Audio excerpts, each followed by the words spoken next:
ওম শান্তি। আজ 27শে জুলাই 2025 প্রাতঃমুরলি। অব্যক্ত বাপদাদা মধুবন। আজ এই মুরলির রিভাইজ ডেট হলো 14 মার্চ 2006, অর্থাৎ 2006-এর 14 মার্চে এই মুরলি চলেছে। আজ রিভাইজ হচ্ছে। তো বাবা বলছেন, পরমাত্ম মিলনের অনুভূতির জন্য ভুল আমিত্ব ভাবকে জ্বালানোর হোলি উদযাপন করো। তো বাবা বলছেন, এই যে পরমাত্মার সাথে তোমাদের যে মিলন হয়েছে, তো এই অনুভূতি যদি করতে চাও, তার জন্য আমিত্ব ভাবকে তোমাদের জ্বালিয়ে নষ্ট করতে হবে। তো দৃষ্টির পিচকারির দ্বারা সকল আত্মাকে সুখ, শান্তি, প্রেম, আনন্দের রং লাগাও।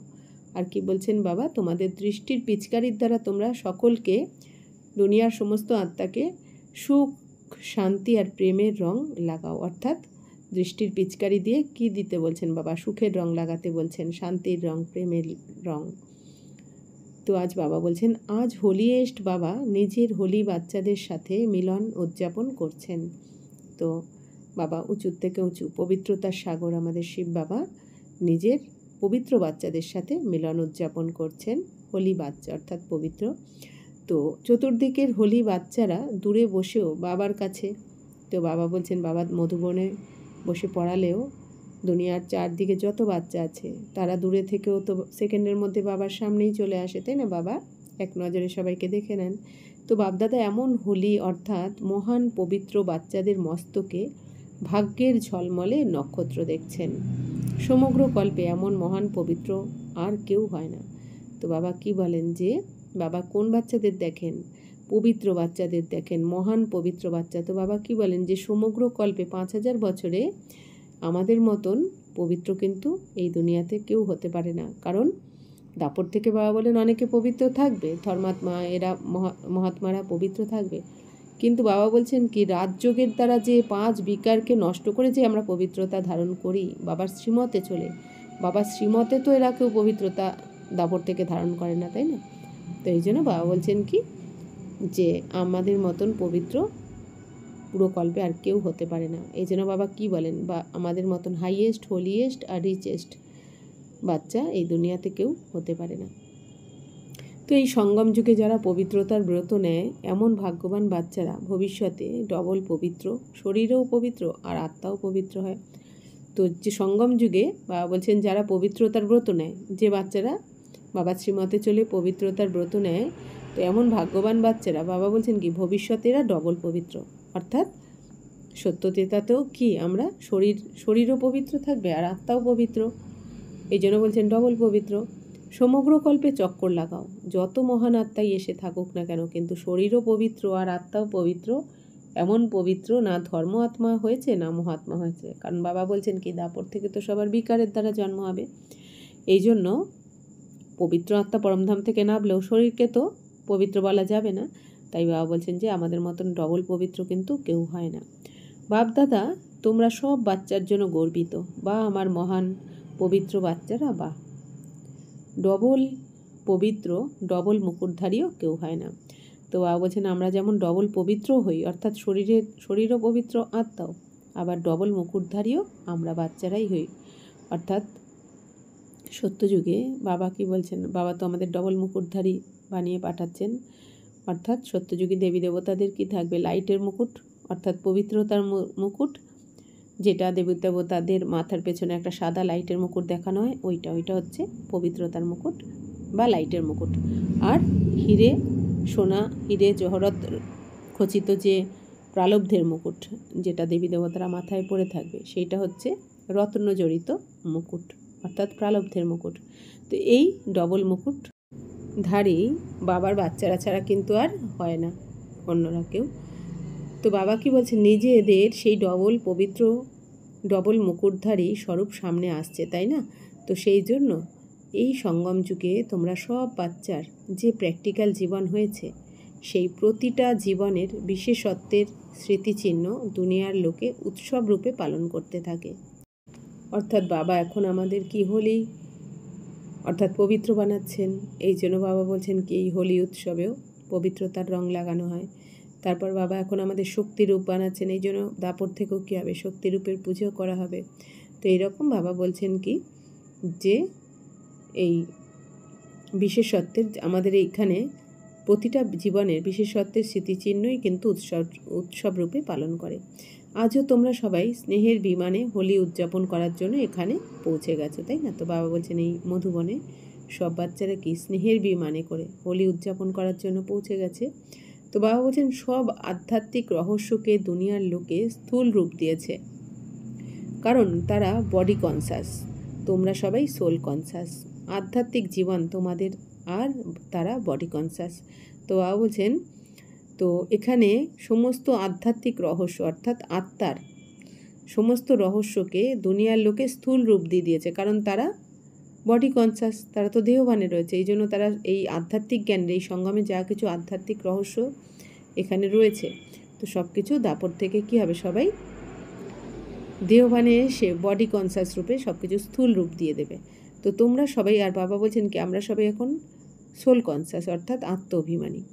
আধ্যাত্মিক জীবন তোমাদের, আর তারা বডি কনসাস, তো সব কিছু স্থূল রূপ নিয়ে নিয়েছে। তো বাবা বলছেন এখানে আমরা তো সব আমাদের জীবনই কি এখানে অলৌকিক জীবন, আধ্যাত্মিক জীবন, অর্থাৎ সব কিছু আমাদের এখানে কি আমরা নিজেকেও আত্মা দেখে আত্মা মনে করে বাবাকে স্মরণ করি, অন্য অন্য আত্মারূপী ভাইদেরও আত্মারূপেই আমরা দেখি, তাই না? সবসময় আমরা আত্মাদের সেবা করি। তো এগুলোই ভক্তিমার্গে বাবা বলছেন স্থূল রূপ দিয়ে দিয়েছে। তো সব কিছু স্থূল রূপ নিয়ে নিয়েছে। নিজের যোগ অগ্নির দ্বারা নিজের পুরানো সংস্কার স্বভাব ভস্ম করেছ, জ্বালিয়েছ, আর দুনিয়ার লোকে স্থূল অগ্নিতে জ্বালায়। কেন? পুরানো সংস্কার জ্বালানো ছাড়া না পরমাত্ম সঙ্গের রং লাগতে পারে, না পরমাত্ম মিলনের অনুভব করতে পারে।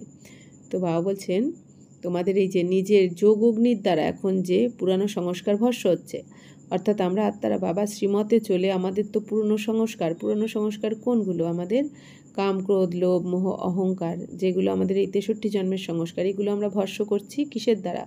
বাবার সাথে যোগ অগ্নির দ্বারা। তো বাবা বলছেন তো তোমরা এই যে তোমাদের পুরানো সংস্কার ভস্ম করেছো, জ্বালিয়েছো, আর দুনিয়ার লোকে কি করেছে? ওরা স্থূল অগ্নিকে জ্বালিয়ে দিচ্ছে। তো পুরানো সংস্কার জ্বালানো ছাড়া না পরমাত্মার সঙ্গে রং লাগতে পারে, না মিলনের অনুভব করতে পারে। তো বাবা বলছেন যতক্ষণ না আমরা 63 জন্মের পুরানো সংস্কারকে জ্বালিয়ে ফেলবো অর্থাৎ ভস্ম করে ফেলবো, ততক্ষণ কিন্তু আমরা পরমাত্মার সঙ্গের রং আমাদের মধ্যে লাগবে না, অর্থাৎ শিব বাবার সঙ্গের রং লাগবে না, শিব বাবার সাথে মিলনের যে অনুভব সেটা কিন্তু আমরা করতে পারবো না যতক্ষণ না পুরানো সংস্কার আমাদের মিটবে।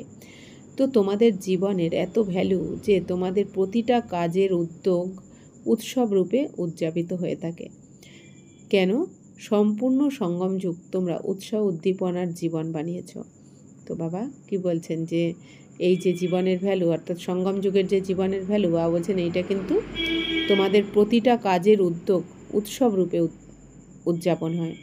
কারণ কি? বাবা বলছেন এই যে সঙ্গম যুগে বাবা বলছেন আমরা তো উৎসাহ উদ্দীপনার জীবন এখন পালন করছি, বাবার সাথে থেকে আমরা সবসময় কি উৎসাহ উদ্দীপনায় থাকি। এই জন্য বাবা বলছেন আমাদের প্রতিটা কাজেরও উদ্যোগ উৎসব রূপেই কিন্তু উদযাপন করা হয় ভক্তিমার্গ থেকে। তোমাদের জীবনের স্মৃতিচিহ্ন একদিনের উৎসব রূপে তারা পালন করে।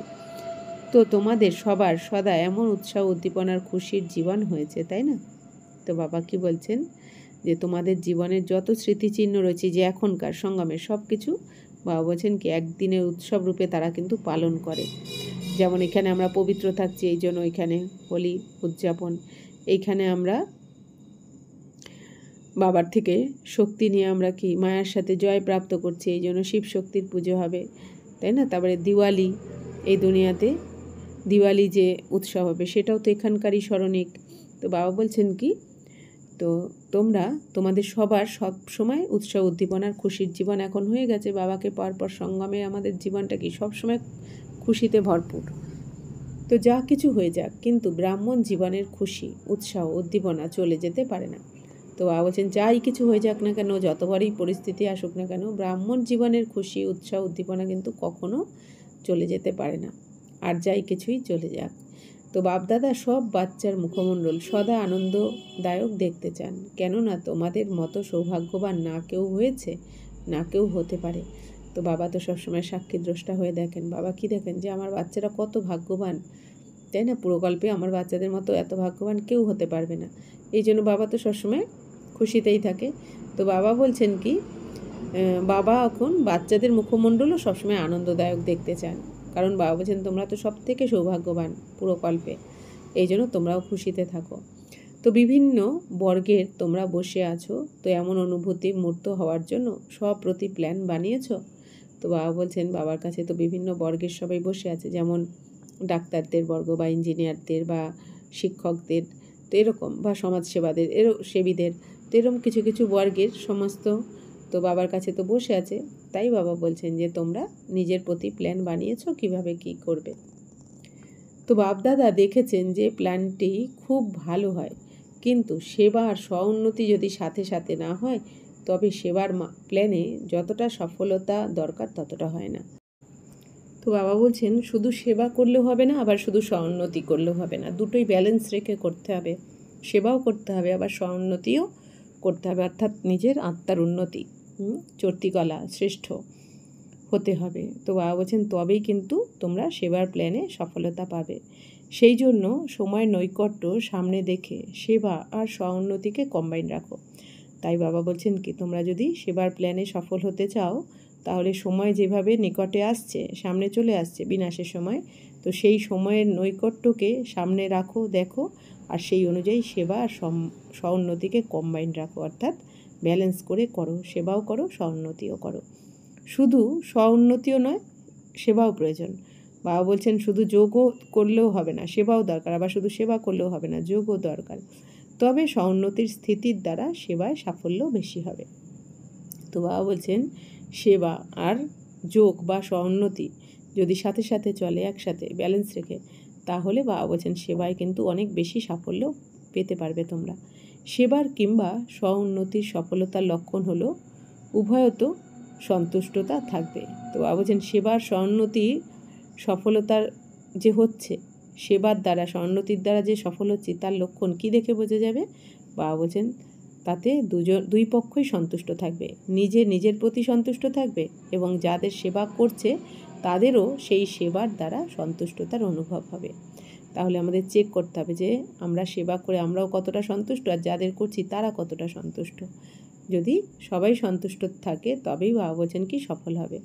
যদি নিজের বা যাদের সেবার নিমিত্ত তাদের সন্তুষ্টতা অনুভব না হলে তবে সফলতা কম, পরিশ্রম বেশি করতে হবে। তো বাবা বলছেন কি, যারা নিজের বা যাদের সেবার নিমিত্ত তাদের সন্তুষ্টতা অনুভব না হলে, তো বাবা বলছেন কি, যাদেরকে তোমরা সেবা করছো তারা যদি সন্তুষ্টতার অনুভব না করে সফলতা হলে কিন্তু সফল কম হবে, পরিশ্রম বেশি করতে হবে, অথচ সফলতা কম। তোমরা সবাই জানো যে সেবাতে কিংবা স্ব-উন্নতিতে সফলতা সহজভাবে প্রাপ্ত করার গোল্ডেন চাবি কোনটা। তো আজকে বাবা কি বলছেন, সেবা স্ব-উন্নতিতে বাবা বলছেন সফল হওয়ার জন্য গোল্ডেন চাবি কি আছে? অনুভব তো তোমাদের সকলেরই আছে। গোল্ডেন চাবি হলো আচরণে নির্মাণ ভাব, মুখে নির্মল বাণী, সম্পর্কতে নিমিত্ত ভাব থাকা। যেমন ব্রহ্মা বাবা আর জগদম্বাকে তোমরা দেখেছো, কিন্তু এমন কোথাও কোথাও সেবার সফলতায় পার্সেন্টেজ হয়ে যায়। তো বাবা কি বলছেন? তো বাবা বলছেন যে স্ব-উন্নতি আর সেবাতে সফল তোমরা তখনই হবে যখন তোমাদের আচার আচরণ নির্মাণ ভাব হবে, মুখে নির্মল বাণী, অর্থাৎ মুখের বাণী হবে মধুর, তোমাদের নিরহংকারী ভাব যখন থাকবে, সম্পর্কে যখন নিমিত্ত ভাব থাকবে যে আমি কিছুই করছি না, বাবা করাচ্ছেন, আমরা তো নিমিত্ত, এইরকম ভাব যখন থাকবে, তো এটাই হচ্ছে বাবা বলছেন কি সহজভাবে সফল হওয়ার গোল্ডেন চাবি এইটা, স্ব-উন্নতিতে আর সেবাতে। তো বাবা বলছেন যেমন ব্রহ্মা বাবা আর জগদম্বাকে তোমরা দেখেছো, কিন্তু এখন কোথাও কোথাও সেবার সফলতায় পার্সেন্টেজ, তো বাবা বলছেন ব্রহ্মা বাবা আর জগদম্বা যেমন করেছেন, অথচ এখন তো পার্সেন্টেজ হয়ে যায় না সফলতার ক্ষেত্রে। তোমরা যা চাও, যতটা করো, যত প্ল্যান বানাও, তাতে পার্সেন্টেজ হয়ে যায় কেন? তো বাবা বলছেন তোমরা যে এত প্ল্যান বানাচ্ছ, তো এত সেবা করছো, যা চাইছো, যতটা করছো, বাবা বলছেন তাতে কেন পার্সেন্টেজ হয় তোমাদের? তার কারণ বাপদাদা মেজরিটির মধ্যে দেখেছেন সফলতার ঘাটতি হওয়ার কারণ হলো এক শব্দ। কি সেটা? বাবা বলছেন কেন তোমরা সফল হচ্ছ না সেবাতে? তো তার একটা শব্দ বাবা বলছেন যে সেটা কি, আমি ভাব। আমি শব্দ 3 রকমভাবে ইউজ করা হয়। দেহি অভিমানীতেও আমি আত্মা, আমি শব্দ আসে। দেহ অভিমানেও আমি যা বলি করি তা ঠিক, আমি বুদ্ধিমান, এটা সীমাবদ্ধতার আমি দেহ অভিমানেও আসে। আর তৃতীয় আমি আসে যখন কেউ নিরাশ হয়ে যায়। আমি এটা করতে পারবো না, আমার সাহস নেই, আমি এটা শুনতে পারি না, আমি এটা সমাহিত করতে পারি না। তো বাপদাদা 3 প্রকারের আমির গীত শুনতে থাকেন। তো বাবা বলছেন, কেন তোমরা সফল হও না? তোমাদের এই আমি ভাবের জন্য। তো বাবা বলছেন কি, এক হচ্ছে তোমাদের দেহি অভিমানী, এতেও আমি আত্মা এসে যায়। আর বাবা বলছেন কি, আর দেহ অভিমানেও আমি যা বলি, আমি যা করি, আমি বুদ্ধিমান, এটাই ঠিক, তাই না? তো বাবা বলছেন এটাও তোমরা ভুল করো। তো আমি দেহ অভিমানেও আসে। আর তৃতীয় আমি আসে যখন কেউ নিরাশ হয়ে যায়। তো বাবা বলছেন কি, এখন আমি এটা করতে পারবো না, আমার সাহস নেই, আমি এটা শুনতে পারি না, আমি এটা সমাহিত করতে পারি না। তো এগুলো হচ্ছে বাবা বলছেন কি তোমাদের দুর্বলতা। তো বাপদাদা 3 প্রকারের আমির গীত শুনতে থাকেন। তো ব্রহ্মা বাবা জগদম্বা যে নম্বর নিয়েছেন তার বিশেষত্ব ছিল এটাই, উল্টো আমিত্ব ভাবের অভাব, অবিদ্যা। তো বাবা বলছেন কি, ব্রহ্মা বাবা জগদম্বা যে নম্বর অনুযায়ী এসেছেন, ফার্স্ট নম্বর, সেকেন্ড নম্বর, তো তাদের কি বিশেষত্ব ছিল? তারা এই উল্টো আমিত্বভাবের কিন্তু ত্যাগ করেছেন, আমিত্বভাবকে ত্যাগ করেছেন। অবিদ্যা অর্থাৎ এই আমিত্বভাবের বিদ্যা তাদের মধ্যে ছিলই না, সম্পূর্ণ ত্যাগ করেছেন। তো বাবা করাচ্ছেন। তো ব্রহ্মা বাবা জগদম্বা মাম্মা অর্থাৎ কি বলতেন, যে বাবা বলতেন যে বাবা করাচ্ছেন, বাবা করাবান হাট, আমরা নিমিত্ত, আমি ট্রাস্টি, এরকম ভাবতেন। তো আমি চতুর নই, বাচ্চারা চতুর। জগৎ অম্বারও স্লোগান ছিল, মনে আছে?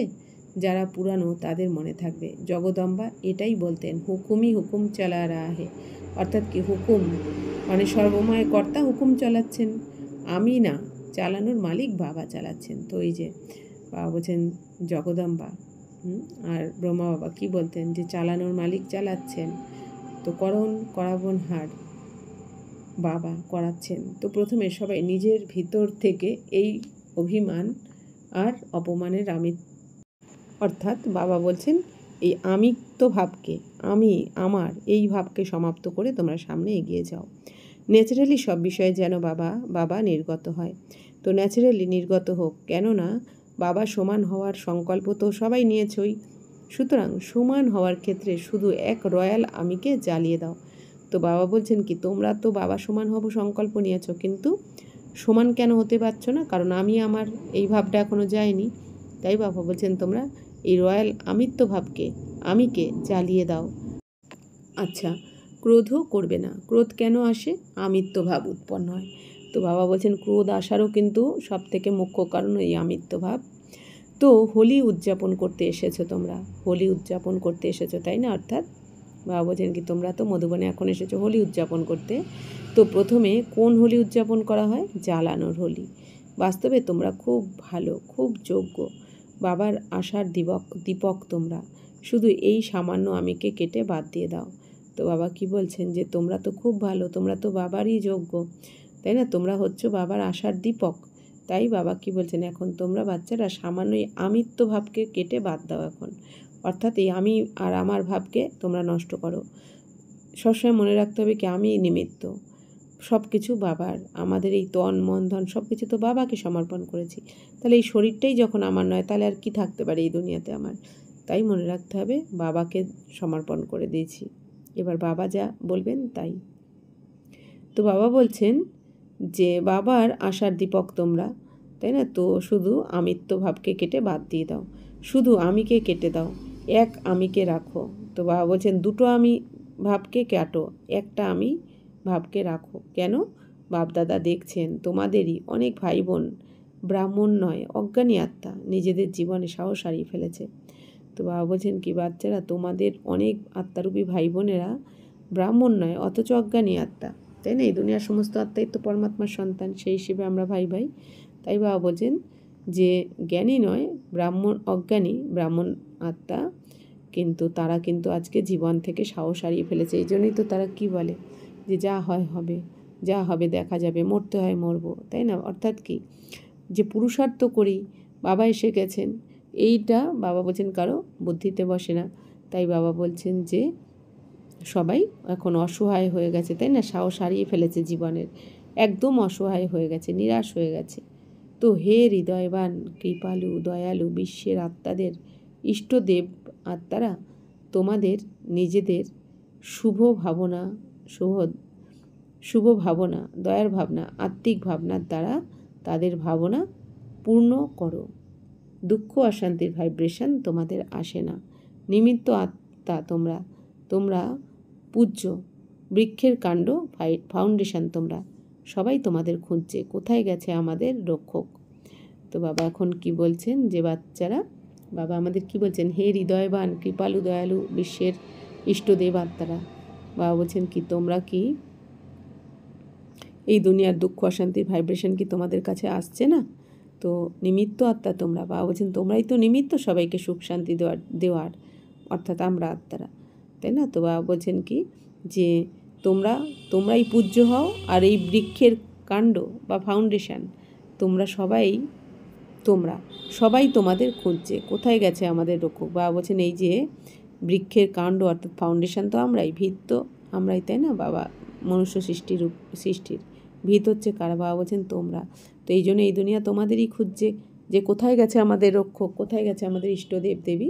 তো তারাও তো খুঁজছে তোমাদের। তো কোথায় গেছে আমাদের ইষ্টদেব? বাবা তো অনেক আর্তরব শুনতে পান, এখন স্ব উন্নতির দ্বারা ভিন্ন ভিন্ন শক্তির সকাশ দাও। তো বাবা বলছেন কি, বাবা বলছেন বাচ্চারা তোমরা কি গরিবের কান্না শুনতে পাও না? আমি তো তাদের আর্তস্বর শুনতে পাই। তো বাবা বলছেন এখন স্ব উন্নতি অর্থাৎ নিজের উন্নতির দ্বারা ভিন্ন ভিন্ন শক্তির তোমরা সাকাশ দাও, লাইট হাউস মাইট হাউস হওয়ার চেষ্টা করো। মনোবলের পাথর লাগাও, নিজের দৃষ্টি দ্বারা নয়, তোমাদের দৃষ্টির পিচকারি তো নিজের দৃষ্টির পিচকারির দ্বারা সুখের রং লাগাও, শান্তির রং লাগাও, প্রেমের রং লাগাও, আনন্দের রং লাগাও। তো বাবা এখন কি বলছেন বাচ্চারা, তোমরা এখন মনোবলের পাখনা লাগাও। এখন তোমাদের মনোবল হারলে চলবে না। তাহলে এই দুনিয়ার দুঃখী আত্মাদের কারা মুক্তি দেবে, তারা কারা সাহস দেবে? তাই বাবা বলছেন এখন নিজের দৃষ্টির দ্বারা, তোমাদের এখন দৃষ্টি কি হয়েছে? পিচকারি। তো নিজের দৃষ্টির পিচকারির দ্বারা বাবা বলছেন কি যে সুখের রং, শান্তির রং এগুলো লাগাও তোমরা। তো বাবা বলছেন তোমরা তো পরমাত্ম সঙ্গের রঙে এসে গেছো। তো বাবা এখন কি বলছেন বাচ্চারা, তোমরা মনোবলের পাখনাও লাগাও, আর নিজের দৃষ্টির দ্বারা তোমরা দৃষ্টি হচ্ছে তোমাদের পিচকারি। তো এই হোলির দিনে বাবা বলছেন তোমাদের দৃষ্টির দ্বারাই সবাইকে সুখের রং, শান্তির রং, প্রেমের রং লাগাও, আনন্দের রং লাগাও। কেন? কারণ বাবা বলছেন তোমাদের তো পরমাত্মার সঙ্গের রং লেগে গেছে। তো এই রঙই তোমরা আবার অন্যদেরকে ছড়িয়ে দাও, লাগিয়ে দাও। অন্য আত্মাদেরও আধ্যাত্মিক রঙের অনুভব করাও, পরমাত্ম মিলনের মঙ্গল মেলার অনুভব করাও। তো বাবা বলছেন পরমাত্মার সাথে তোমাদের যে মিলন হয়েছে আর তোমাদের যে মঙ্গল মেলা হচ্ছে, তোমরা যে অনুভব করছো, সেই অনুভব অন্যদেরকেও করাও। এখন লক্ষ্যহীনভাবে ঘুরে বেড়ানো আত্মাদের ঠিকানার রাস্তা বলে দাও। তো বাবা বলছেন কি এই দুনিয়ার আত্মারা কি লক্ষ্যহীনভাবেই তো ঘুরে বেড়াচ্ছে। এখন আমরা লক্ষ্য পেয়ে গেছি, এই জন্য আমাদের কি দৌড়ানো, এখন ধাক্কা খাওয়া আমাদের থেমে গেছে। তো বাবা বলছেন তোমরাও এই দুনিয়াতে যারা লক্ষ্যহীনভাবে ধাক্কা খাচ্ছে তাদেরও তোমরা এখন এই ঠিকানা বলে দাও। তাহলে কি হবে? তারাও তাদের লক্ষ্য পেয়ে যাবে।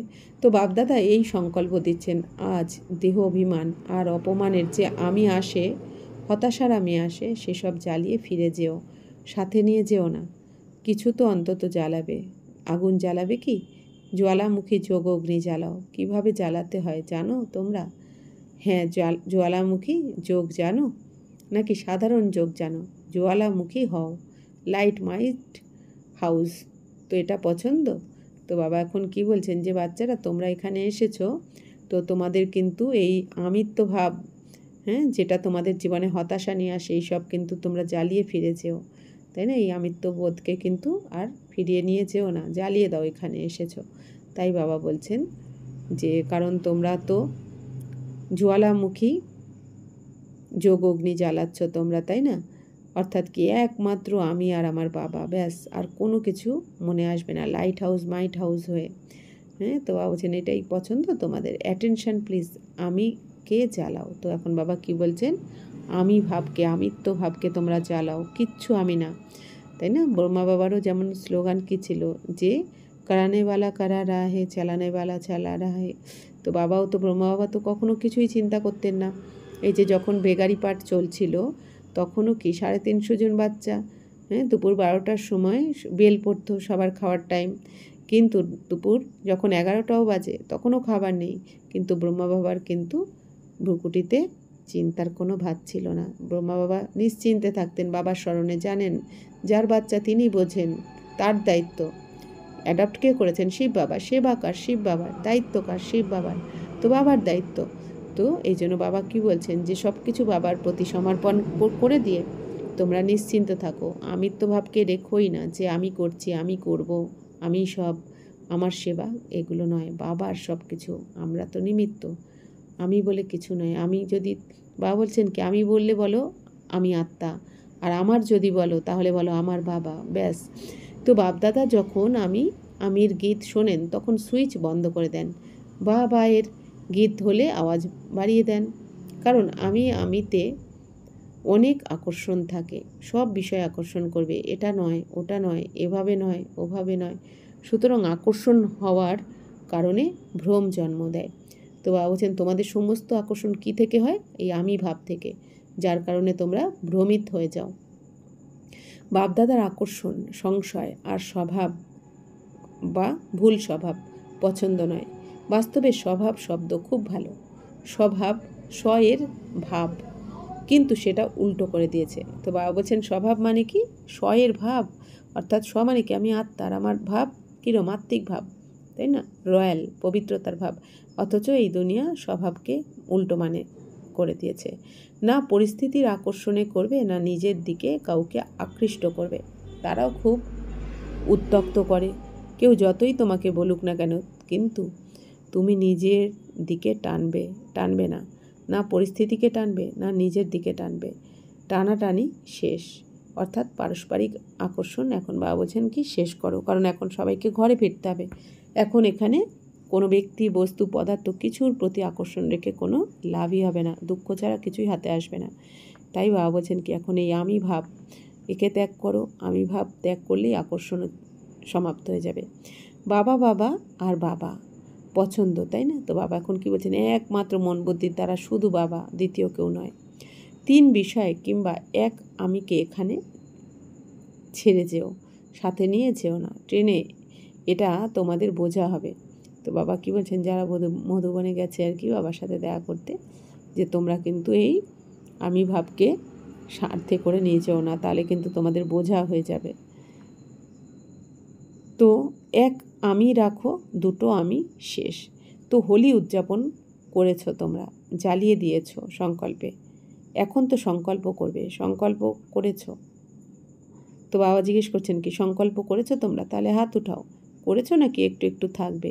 অল্প অল্প ছাড় দেবে? হাতুড়িকে অব্যাহতি দেওয়া যাক। যারা মনে করছো অল্প অল্পের ছাড় তো দরকার, তারা হাত তোলো। অল্প থাকবে না তো? থাকবে না। তোমরা তো খুব বাহাদুর, অভিনন্দন, খুশিতে নাচো তোমরা, গাও, বাধ্যবাধকতায় নয়, আকর্ষণে নয়। তো বাবা কি বলছেন? এখন এই আমিত্ব ভাবকে এখন তোমরা ত্যাগ করো, কোনো আকর্ষণে ত্যাগ করো না, তোমরা বাধ্য হয়ে ত্যাগ করো না, বরং বাবা শ্রীমতে। তো এখন 1 সেকেন্ডে নিজের মনের থেকে সব সংকল্প সমাপ্ত করে 1 সেকেন্ডে বাবার সাথে উঁচু হতে উঁচু স্থান, পরমধামে উঁচু হতে উঁচু বাবার সাথে উঁচু স্থিতিতে বসো, আর বাবা সমান মাস্টার সর্বশক্তিমান হয়ে বিশ্বের আত্মাদের শক্তির কিরণ দাও। তো বাবা আমাদের ড্রিল শেখাচ্ছেন যে 1 সেকেন্ডের মধ্যে কি করতে হবে? নিজের মনের থেকে সব সংকল্প সমাপ্ত করে দাও, অর্থাৎ মনে কোনো সংকল্প যেন না চলে। 1 সেকেন্ডে বাবার সাথে উঁচু থেকে উঁচু স্থান, অর্থাৎ পরমধামে নিজেকে স্থিত করে দাও, পরমধামে গিয়ে বসে পড়ো। বাবা সমান মাস্টার সর্বশক্তিমান হয়ে বিশ্বের আত্মাদের শক্তির কিরণ দাও। তো এই ড্রিলটা আমাদের বাড়িতে করা উচিত, যে আত্মা মনে করে পরমধামে গিয়ে বাবার কাছে বসে বিশ্বের সমস্ত আত্মাদেরকে আমাদের শক্তির কিরণ দেওয়া উচিত। তো চতুর্দিকের হোলিয়েস্ট হাইয়েস্ট বাচ্চাদের, সর্ববিশ্ব কল্যাণকারী বিশ্বের বিশেষ আত্মাদের, সকল পূর্বজ এবং পূজ্য আত্মাদের, বাবার হৃদয় সিংহাসনাসীন সকল বাচ্চাকে বাপদাদার স্মরণ স্নেহ আর হৃদয়ের শুভ ভাবনা শুভকামনা সহ হৃদয়ের সস্নেহ নমস্কার। हम रूहानी बच्चों को भी रूहानी बाप दादा को पदम गुना नमस्ते नमस्ते नमस्ते। थैंक यू बाबा, शुक्रिया।